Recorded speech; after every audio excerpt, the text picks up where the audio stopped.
What's up, guys? Larry here, back with some more Cinders! Anyway, I know it's been quite some time since I last recorded. Life really just kind of got in the way for those of you who are actually watching this series. Anyway, let's keep going on where we last left off. Hello there, Hall. Let's see what new surprises you have in store for me today. Because I have to warn you, after the conversation I just had, I am hard to impress. Hello there, Ellie Bird. I can't remember their voices. Only old surprises, apparently. You really should try harder next time, Hall. Having a conversation with a room, how bizarrely refreshing. It's good to see you too, Sophia. Now, I never thought I'd say something like this, but here it goes. Carmosa was right. Too much reading does make you crazy. Probably. I mean, look where I'm at. I'm talking to a microphone. But evidently it also makes you interesting, at least interesting enough to make my eternally uptight sister sneak into your room when she thought I wasn't looking. I seriously doubt she's that naive. Doesn't matter. The real question is, what did she want from you? Did she come to ask for help? So many hours without the chance to struggle for Carmosa's approval must have left the poor girl quite disturbed. Oh, you know our Gloria, a true stronghold of independence, a font of wisdom.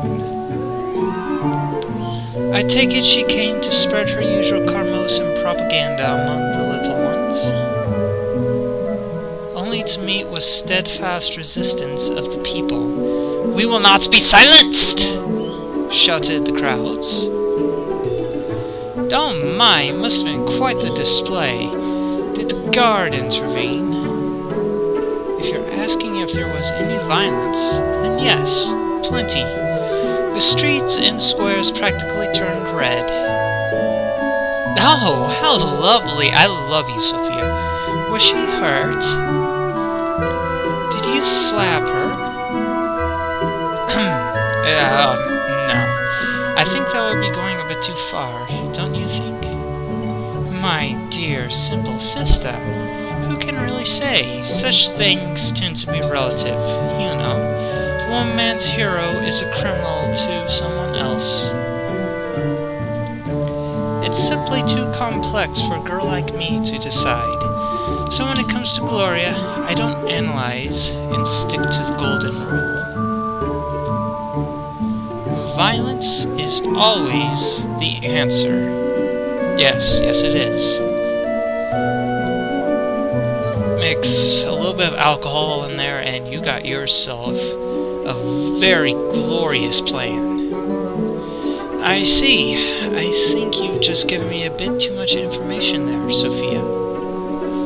Oh, you're such a child sometimes. In case you didn't notice, we're living in the middle of a dangerous and unforgiving forest. This place is packed with wild, bloodthirsty predators. And whether we choose to see them or not, they exist. What a lovely thought. I will think about it on my trip through the woods today. Oh, you're going out again? I have to eat something first, but yes, I am going out. Why? I was just wondering if you... well... what is it, Sophia? Are you blushing? Ah, blushing Sophia. That would be adorable. I missed the line there. Don't be ridiculous. Of course I'm not blushing. Bam, got it. I was just thinking that maybe you could use some company. You want to leave the house? Yes? Is that a crime? Dearest Sophia, no, not in my book. Of course I'd love to go with you. Yeah, so would I. But a lot is happening now, and I want to have some time to think alone. I'm really sorry. Maybe some other time. No! I want to bring Sophia with me! When Carmosa is back. Right. I'll get back to my room and stay there then. Forever. No, Sophia, please! Don't be like that. I'm really sorry. You just caught me by surprise, but I really would want to go out with you whenever we get the chance. Yes, I understand. Go then and have fun doing your secret stuff. Thanks, I will. I'll see you in the evening. Sorry again.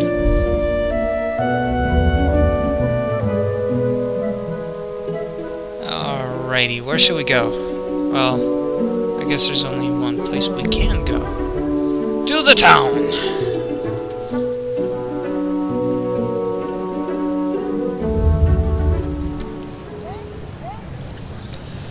Another day of freedom I can spend on the town. There's always something going on here. Even now, I see some commotion in the street. I wonder what it's about. The moment I saw my cow die, it was those evil beads of yours that did it. Oh wait, I knew it. Okay, sorry. Bad narration. What are you talking about, woman? My poor Molly has died, and she was in so much pain for days. She mooed like she has never mooed before. It was almost like moaning or crying. It was your fault. I have seen the bad omens. My poor Molly, moaning in the odor her wretched body made. It must have been your cursed witch. Cows smell on their own. And your Molly didn't need my help in that department. You might not have noticed because you only bathe occasionally. Zing!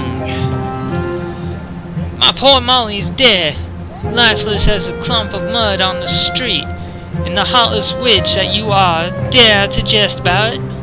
I knew it was your doing, you wretched. I'm laughing because there's little else to do. How else should I react to your stupidity? You want someone to blame? I told you to come to me so I could take a look at your bloody cow and heal it. But did you listen? No! The animal's pain was enough reason to spare a few coins. But I did bring her to you. When it was time, for that you say, it is for fate to decide what happens. So, when it's your responsibility, you leave it to fate. And who would have guessed it doesn't work out well? I think that was her voice. Well, you said the cow would die, and she did. I said it would die if you don't take care of it. Fate certainly won't. The damn cow was seriously ill. You could see that for yourself. You only came to me when it couldn't move anymore. That's when you finally realize that trusting the fate isn't effective. Well, it's too late. So you're just searching for someone else to take your blame. Your Molly died because of your stupidity. Oh, but she didn't die until you looked at her, you witch.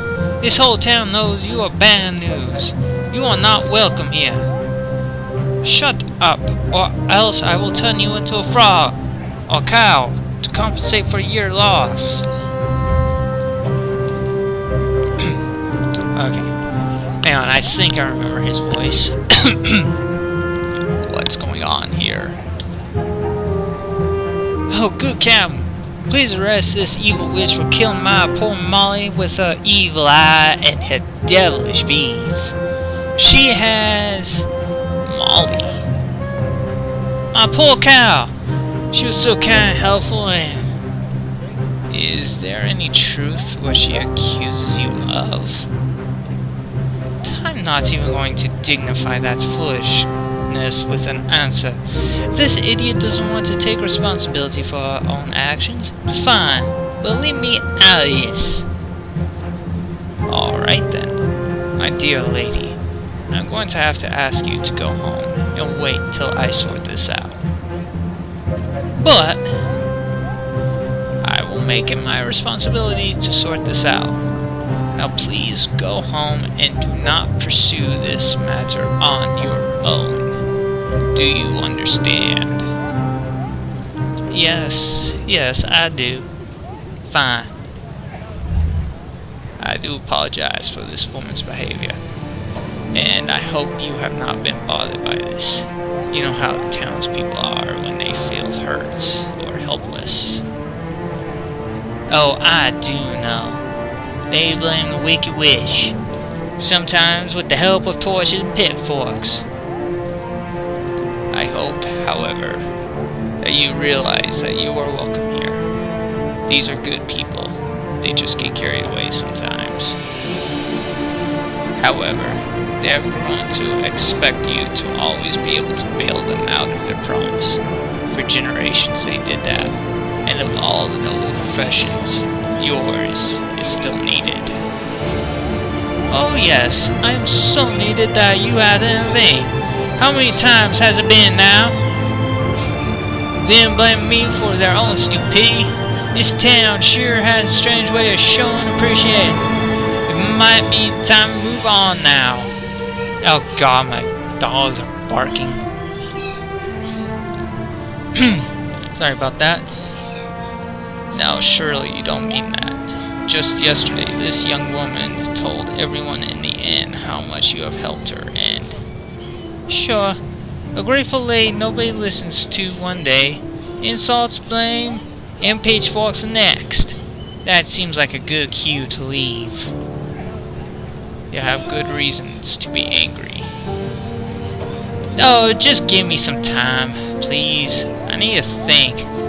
Someone in this town should, anyway. Fine. I consider the matter settled. And you will do as you see fit, like you always do. Until next time, madame. Good day, Cinders. I did not notice you standing there.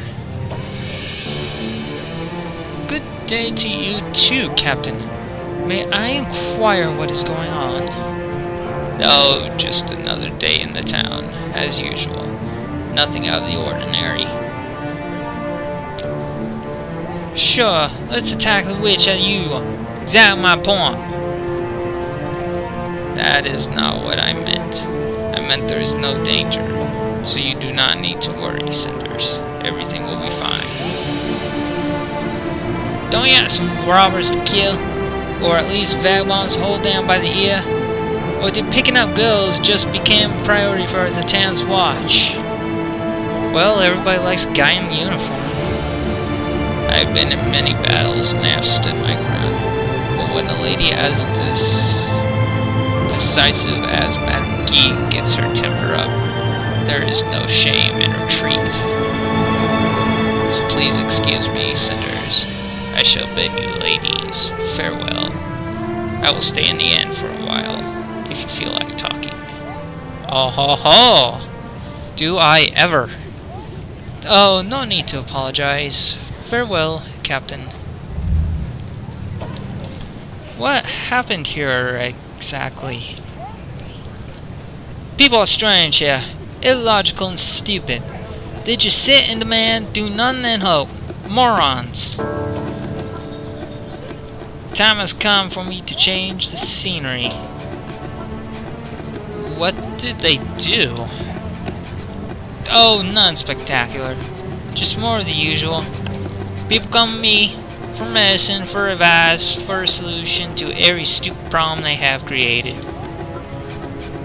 They still fear me, though. Every time something goes wrong, they blame me. They used to blame the devil or evil forces. Now the evil forces live next door, ready for those morons to blame. Hang on. There's something going on. Give me just a sec.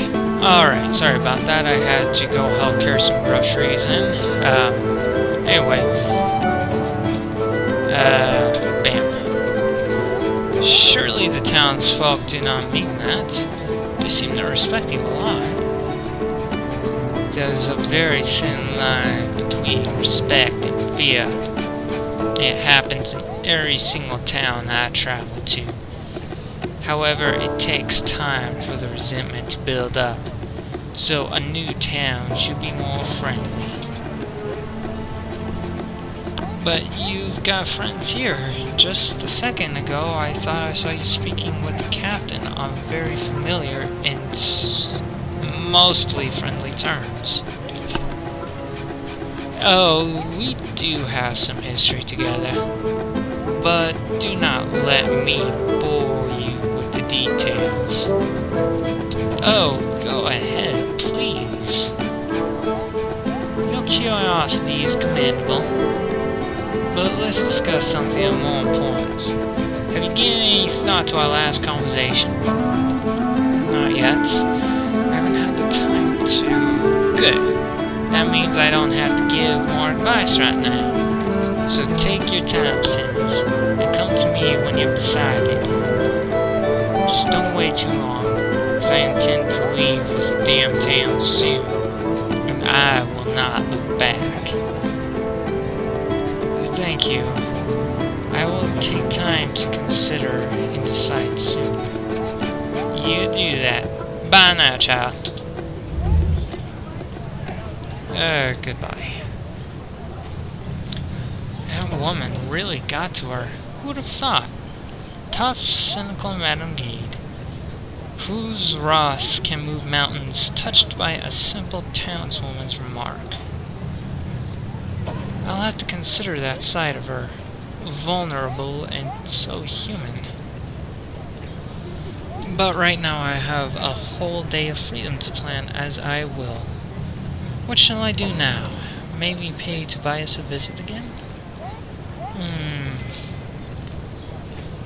I could always spend some time in the tavern, chatting with the townspeople, making friends, and hearing all the gossip. That is where the life of the town concentrates. And the captain said he was heading there, speaking to improve the work to be worthwhile so far. Choices. Watch out, Cinders, or you may get used to it. We will go to the tavern. Tobias isn't going anywhere anytime soon, and I'm starving, friend. Sorry, friend, but this girl has her priorities straight.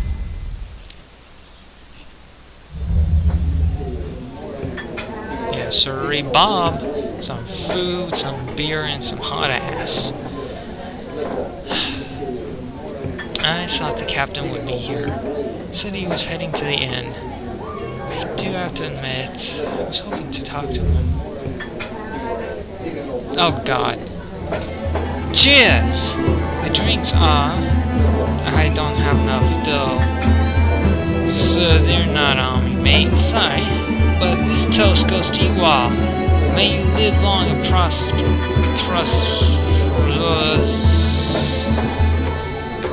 Why, hello there. How about me? Am I included in the toast? Oh God, not you again. You do get around, don't you? The forest, my own home, and now here. I'm beginning to expect to see you wherever I go. Then again, are you following me? Following you? You must be out of your right mind, lass. I certainly don't do nothing wrong.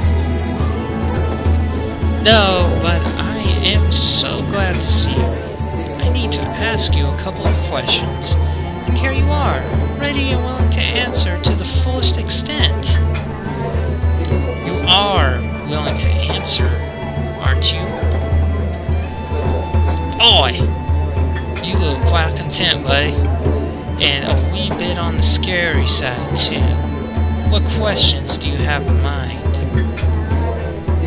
2 days ago, you came to our home to talk with Carmosa. I want to know what it was about. Oh, it was just some gossip I've heard. Nothing of importance, really. Oh, sure. Carmosa is well known to pay for unimportant and trivial information. She is a wee bit queer. Weird, even. She's intent on having loads of information, that one. It's supposed to give her an advantage or something. And she's generous as a saint with a gold when it comes to it. And do you know that how? Because you seem awfully familiar with Carmosa's taste in information. Hey, I don't need to talk to you at all. You do realize that, Missy? Just watch me get up and leave all fast and straight, like the king's favorite wench when the queen. You sure you want to go there, my good fellow? Good evening, Captain. I was just trying to explain to this pretty bird the truth, as usual, I'm sure. Don't disturb yourselves, and we're all ears. Of course. I've told this young lady everything, and now I just want to leave peacefully. I have heard your conversation, and it did not seem the lady was quite satisfied with her answers. So be a gentleman and reveal what she wants to know. Now. I should change it up to a Batman voice right there. Thank you, Captain. It is my duty, Cinders, and a pleasure to help. I know this man is usually up to no good. I'm keeping my eye on him, and he better not hide any information from you, or else. So, what piece of information did you sell through Carmosa? Or would you rather end up in prison? Hey, fair! You can't do that. He can't... women are always trouble. Especially young lassies when curiosity's up to the roof and... the hell take me. Friends in the god. Oh, piffle me. Stop rambling and answer the lady. Please. Fine, love. I'll tell you what you want to know. Happy now? But not in front of someone playing for the powers that be. If you want to know what happened, follow me. I don't think that is a good idea. I don't think speaking to you both is a good idea. I'm glad we agree. Goodbye. Where do you think you're going? Captain, I'll be fine. I just need to hear what this curious man has to say. Don't worry. He's not stupid enough to hurt me, is he? I'm sure he isn't. Especially now that he knows if he causes any harm to you, or even a frown on your face, you will suffer as no one has ever suffered before. We got the popo on our side, bitch. Shall we go talk outside? Sure, Birdie. Hey, you don't have to worry about me, mate. I'll guard her as if she was her treasure. Not the ones I stole and sold, of course, but different one. One to be guarded, as I would guard my own treasure if I had one.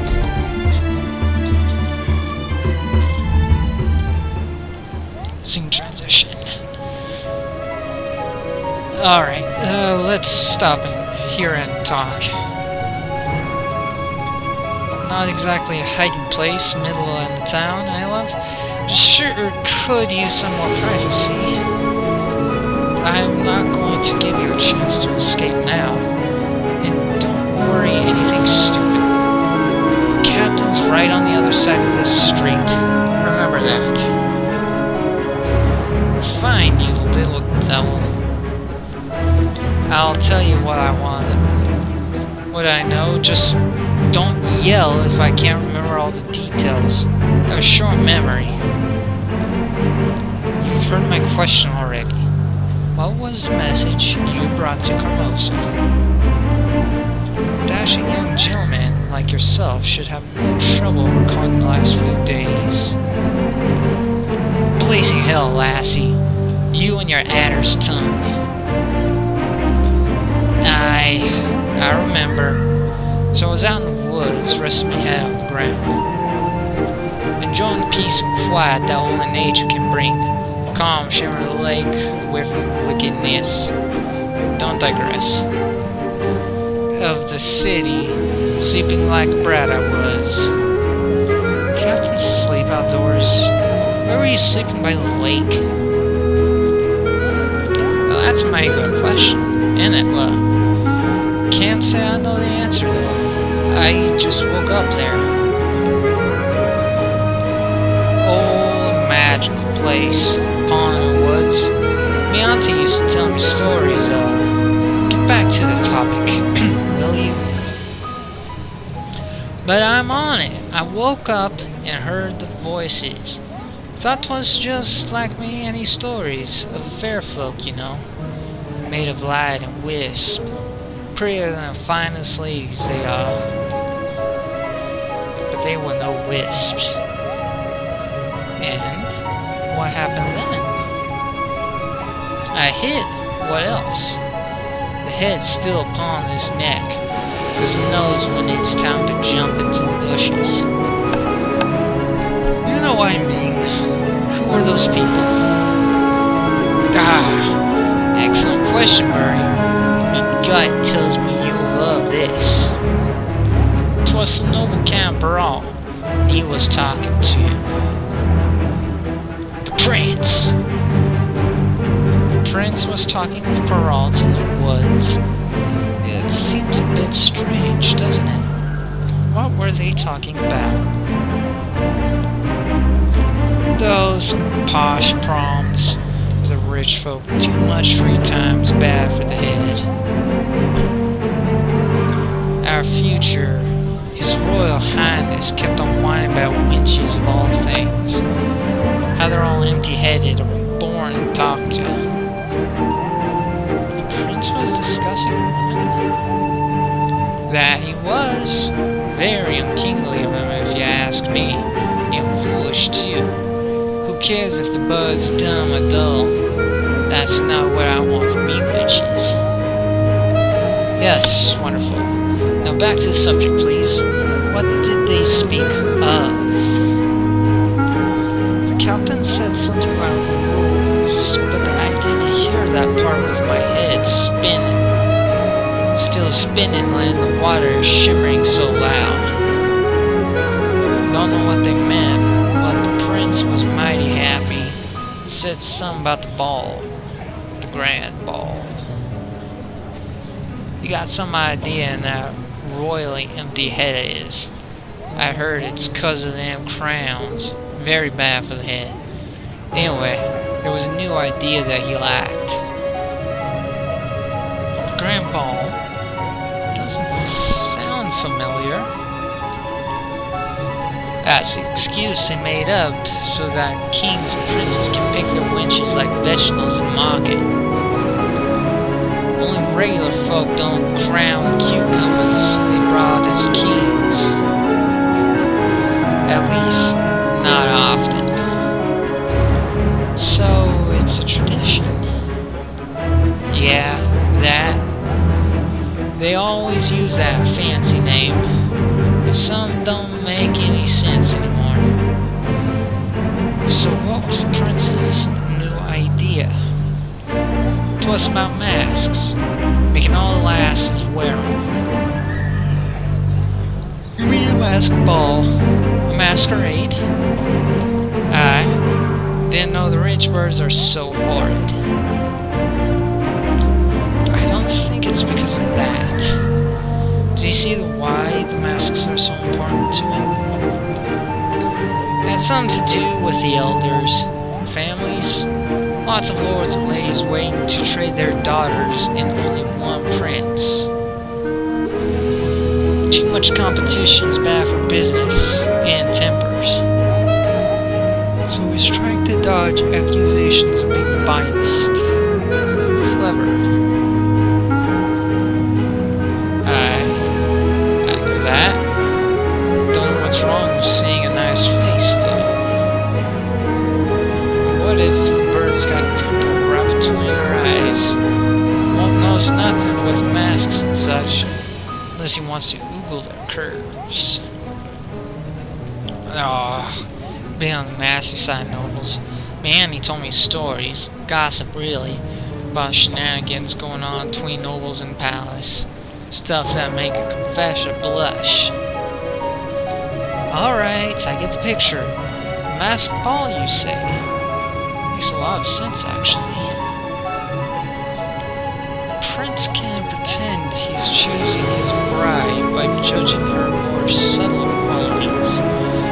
And there's no way of any of the houses accusing a favoring one over the other. Who knows? Maybe he isn't really pretending. Perhaps having a choice is what he really wants. Devilishly clever, love. Glad you got the smarts to see through all that. Save me time having to explain all that to you. All for noble birds, and they all have a chance, no matter how pimply or horrid. Made me think of Carmosa and her pretty lassies. Dots. No, not you, the other wenches. I mean sisters. Your lovely sisters. Figured the old lady would pay with kingly coin for a rumor like that. That's all there is to it. You satisfied, love? My dear friend, this is even half of the story I wanted to hear. Better get to the more juicy stuff right away. It's all there is to it. I swear on my Annie's pimples.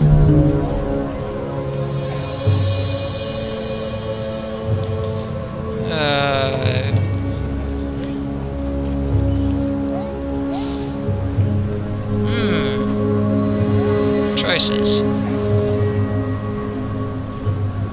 I don't think threatening will work too much the way it's gotten us this far. I don't think we can push him anymore.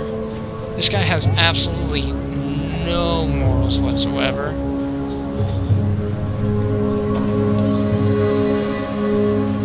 Focus on the connection.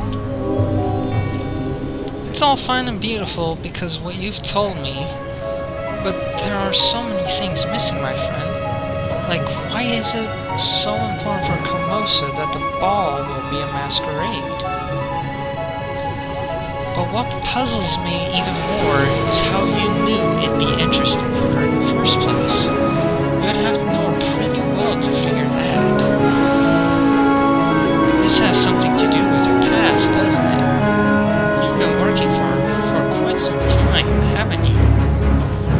Fine. There is one thing. We detail. Really nothing. Really nothing. I knew this rumor would be worth a lot for the lady, you know? I know her and know what she's like. So you did work for her before. What did you do? I might have given her a hand earlier. With the ball, love. So she could get in. How? The goose and her ducklings weren't exactly invited. The lady asked me to help them. Help them how? Oh, let's just say I require a bit of quality craftsmanship. You mean you forged invitations for them? Me? Surely I did. Me talents knowing folks with talents of their own. Got them invitations from a friend. Reckon the old lady's a bit damn if she thought nobody noticed she got in with fake papers. But hey, who is me humble person to doubt a noble lady and her ways of spending money? ball was for her. So when you heard about the masquerade, you told her about that as well.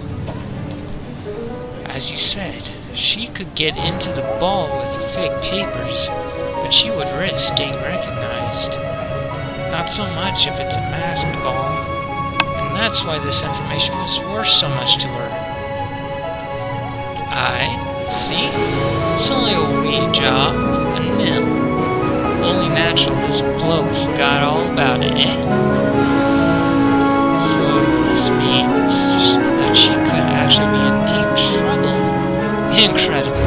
Carmosa ordered a forgery. This could be my chance. Oi, lassie, you even listening? Can I go now? Man cannot handle only so much stressful events in one day, you realize. This could be my leverage. What? Oh, yeah, you can do what you wish. You already helped me a lot. Oh, Carmosa, your secrets really are your greatest weakness.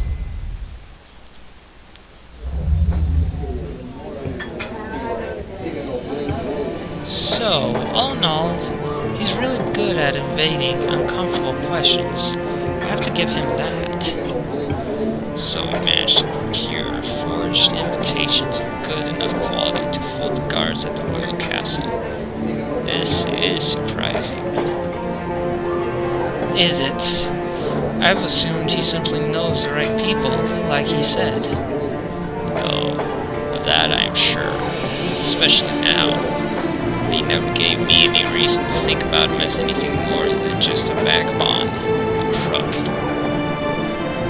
and an altogether shady character. Well, his name is Shady Character. Thank you for pointing that out, though. Perhaps there is more to him than just that ridiculous hat. I'll tell my men to look into that. Should I be looking into Carmosa's case instead? She is involved in forgery after all, and her motives remain unclear. And as for the man's hat, I think it looks adorable, all things considered. It would seem that when it comes to policing the town and hats, we don't see eye to eye. I cannot start an inquiry targeting a noble family on the basis of hearsay. For all we know, we can't trust that man's testimony. And if it is true, what then? Then you need to follow the letter of the law and file an official accusation, which would include proof of some sort. Since you're of notable blood yourself, your word would weigh enough against hers. It would be regarded as a noble's dispute and given a priority in court. Swift justice only for the highborn. Would she be imprisoned? Forgery is not a very serious offense, and, again, she is of noble blood, so it would be considered of even less significance. However, depending on the strength of the proof, she will be arrested and put into prison for some time, yes. I doubt the sentence would be anything more than symbolic. Too severe a punishment would surely cause an uproar among the houses, but symbolic might be just enough to destroy her reputation. Indeed, hypocrisy is of value among the old houses. If there is something they value more than their freedom to misbehave, it is the freedom to punish one of their own for doing it badly. Lady Carmosa's reputation would die during her first night behind bars, and it would probably never recover. I see. And what of the house and my sisters? What would happen to them with their lady gone? I'd reckon that one of the sisters would have to take her place and become the head of the house. Although Carmosa's infamy would surely cast a shadow over that girl as well. Cinders, listen to me. I think I know where this is going. You're obviously thinking of using this against your stepmother. Well, what if I am? I admit that the thought has crossed my mind. Do you think it's a bad idea? If you're asking the captain of the royal guards, then no, I don't. As a prince's subject, you should report information like this to someone like me, such as the letter of the law. However, the law isn't everything. You should also use your own reason to make your own decision. For example, consider the fact that your man might be lying. And also consider this. No matter what the crime, an accusation of a noble is always serious. It can have serious consequences. Are you sure you want this for Barbosa? I know, it does sound serious. Her whole life would be basically ruined by this. I do need to think this over. Maybe I'll have a walk. It usually helps me to see things with clearer mind. Anyway, thank you for listening to me, and thank you for your advice. Alright, I think we will end that episode here. Anyway, this has been Larry, signing off for now. As always, guys, stay frosty.